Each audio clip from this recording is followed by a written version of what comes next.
Ouvrons notre Bible au livre de 2 Chroniques 34. 2 Chroniques 34. Trouvez la parole de Dieu. Trouvez la parole de Dieu. 2 Chroniques 34, versets 1 à 3, correspondant à 2 Rois 22, versets 1 à 7. Le bon règne de Josias, versets 1 à 2. Nous sommes à 34 ans avant la première invasion de Juda par Babylone. Israël est déjà en captivité assyrienne depuis 80 ans. Yahweh porte jugement sur le royaume du nord d'Israël par la défaite militaire et l'asservissement. Et Juda ne se répand pas encore. Depuis la scission, Juda avait eu 5 bons rois qui essaient de ramener la nation vers Yahweh.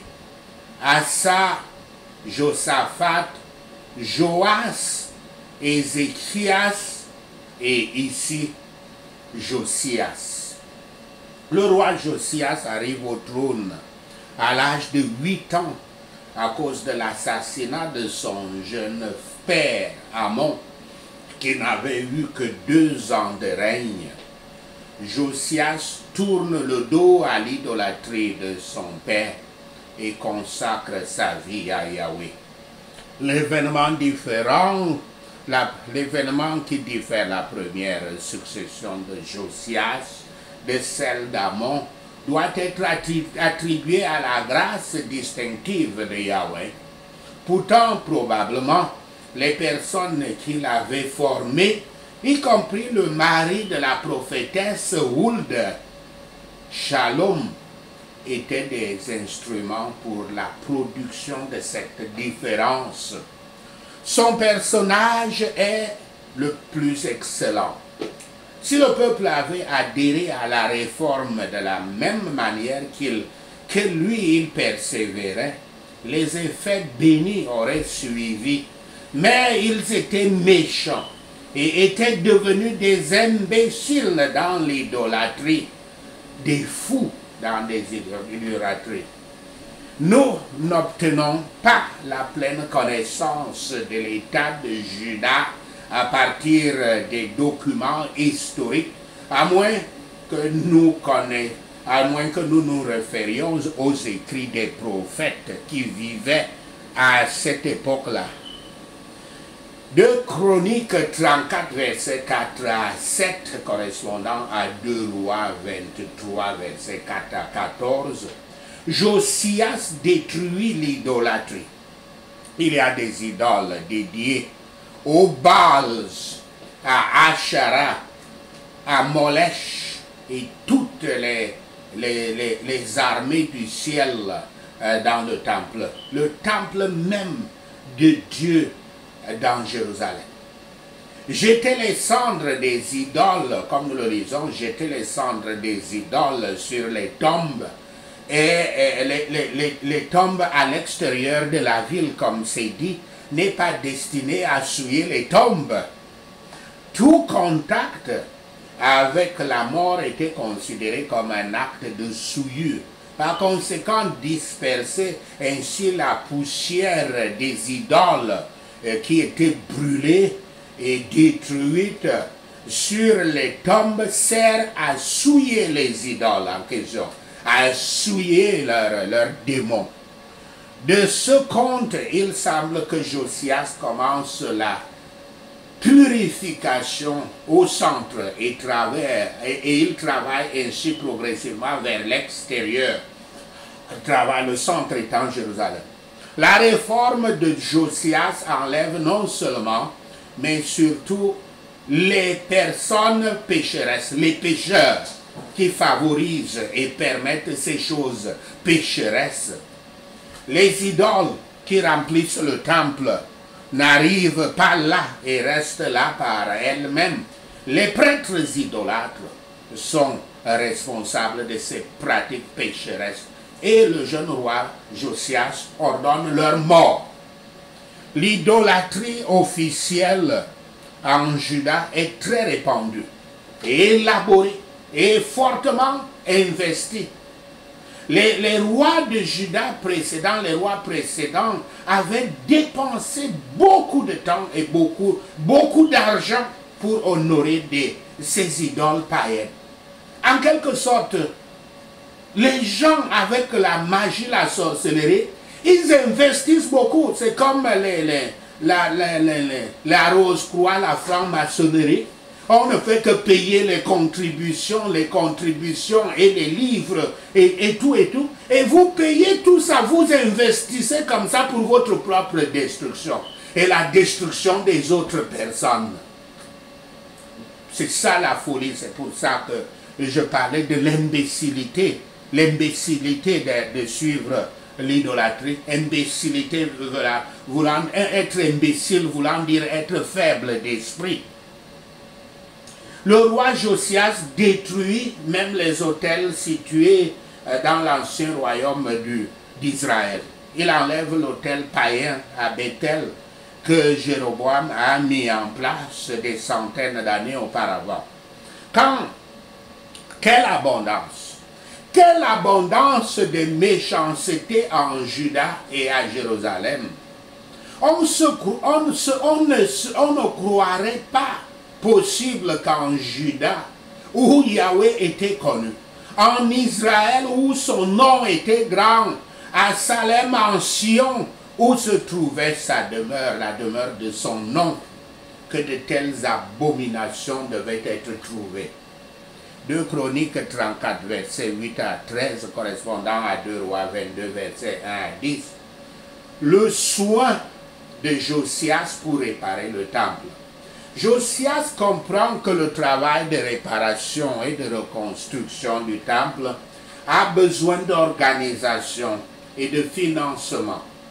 Il prête attention à ces deux besoins lorsqu'il ordonne au grand prêtre Hilkiah de commencer le travail au temple. 2 Chroniques 34, versets 14 à 19. Le livre de la loi est trouvé. En réparant le temple, le livre de la loi est trouvé par le grand prêtre Hilkiah et apporté au roi. Il semble que ce livre de la loi était perdu, avait été perdu et manquait négligemment, mal classé ou négligé. Comme certains jettent de nos jours leur Bible dans les coins, ou alors sont malicieusement, dans leur Bible sont malicieusement cachés par certains idolâtres. Selon Deutéronome 31, versets 24 à 27, il devait y avoir une copie du livre de la loi à côté de l'arche de l'Alliance, en commençant au temps de Moïse. La parole de Dieu était avec Israël, mais ce que ça signifie, c'est que la parole de Dieu était avec Israël, mais elle était grandement négligée ces jours-là. Cette négligence ne pouvait arriver que parce que Juda était en désobéissance prolongée à Yahweh. Le souci de Yahweh de la Bible, au moins sa partie du Torah, les 5 premiers livres de l'Ancien Testament, montre clairement son intérêt pour elle. Que ce soit ou non la seule copie, les choses contenues dans la Bible sont, les choses contenues sont dans cette Torah, dans ce livre de la Torah, le livre de Moïse qui semble être le livre de Deutéronome. Donc les choses contenues sont nouvelles. Ces choses sont nouvelles tant pour le roi Josias que pour le grand prêtre Hilkiah. Aucun résumé, extrait ou recueil de la Bible ne peut transmettre et préserver la connaissance de Yahweh et de sa volonté comme la Bible elle-même. Ce n'était pas une merveille que le peuple fût si corrompu quand le livre de la loi était si rare. Ceux qui les hommes corrompus sont sans aucun doute ont utilisé les arts pour sortir ce livre de leurs mains. Mais dans notre cas moderne, l'abondance des Bibles que nous possédons aggrave nos péchés nationaux.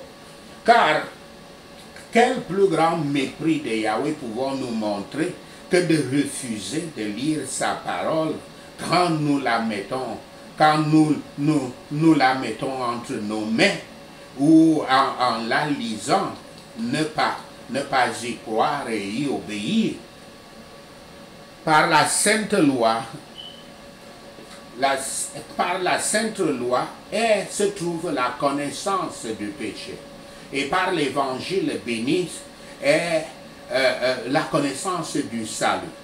Lorsque la loi sainte est comprise dans sa rigueur et son excellence, le pécheur commence à se demander: que dois-je faire pour être sauvé?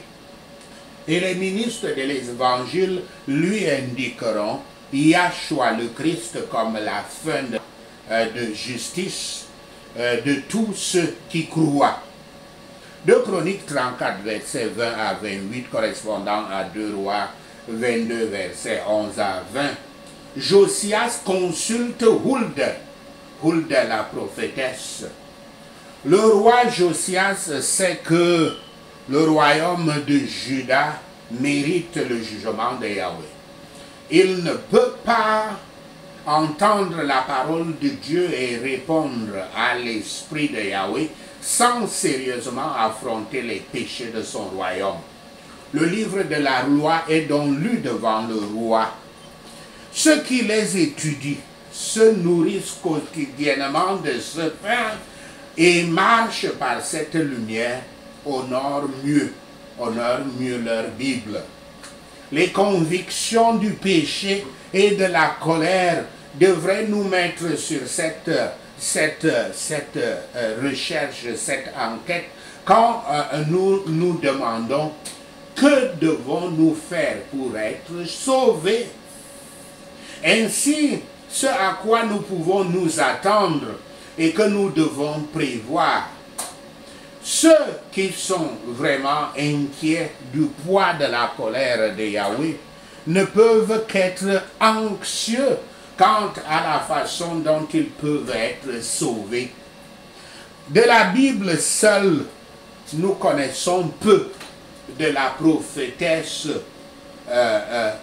Hulda, autre que ce qui est mentionné d'elle ici et dans un récit similaire dans 2 Rois 23, chapitre 21. Mais permettez-moi sur ce sujet de donner un compte de Hulda que j'ai reçu du Tanakh, qui est le canon de la Bible hébraïque.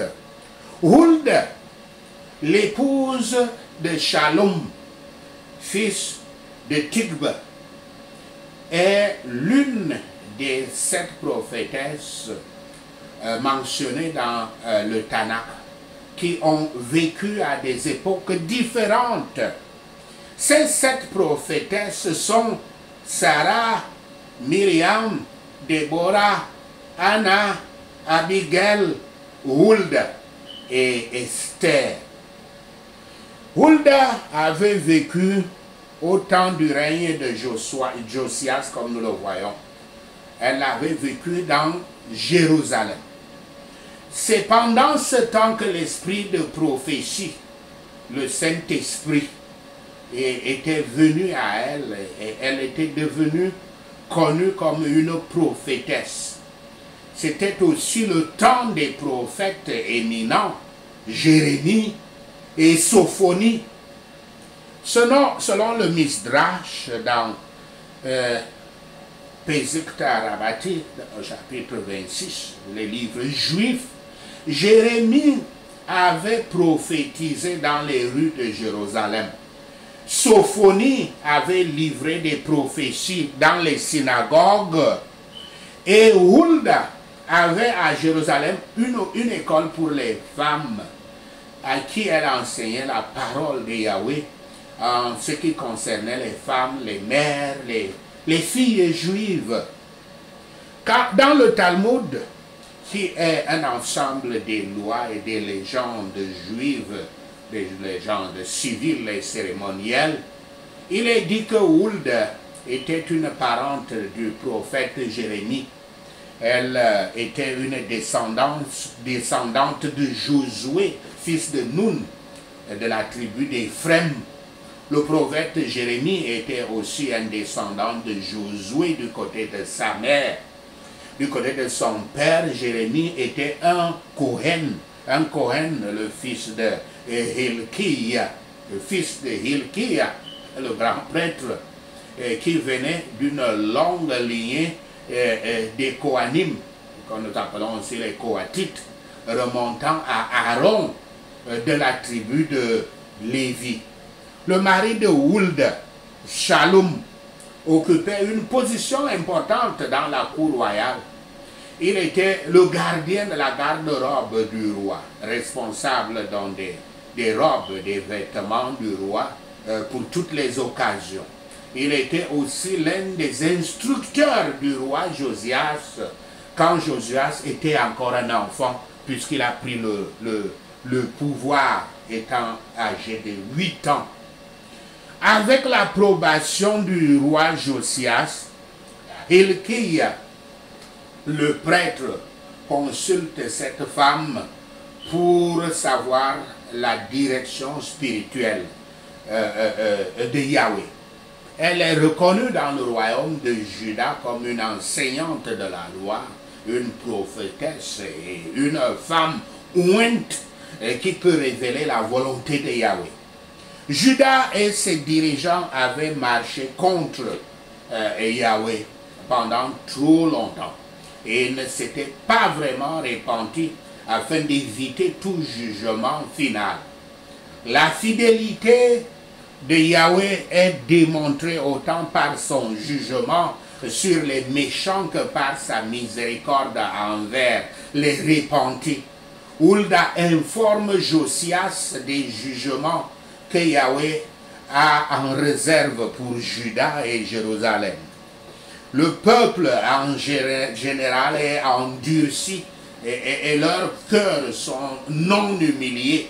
Mais le cœur de Josias est tendre. C'est la tendresse du cœur. Et ainsi Josias s'humilie devant Yahweh.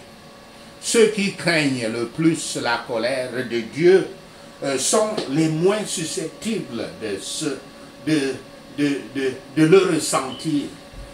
2 Chroniques 34, versets 29 à 33, correspondant à 2 Rois 23, verset 1 à 3, Josias lit la loi et renouvelle l'alliance.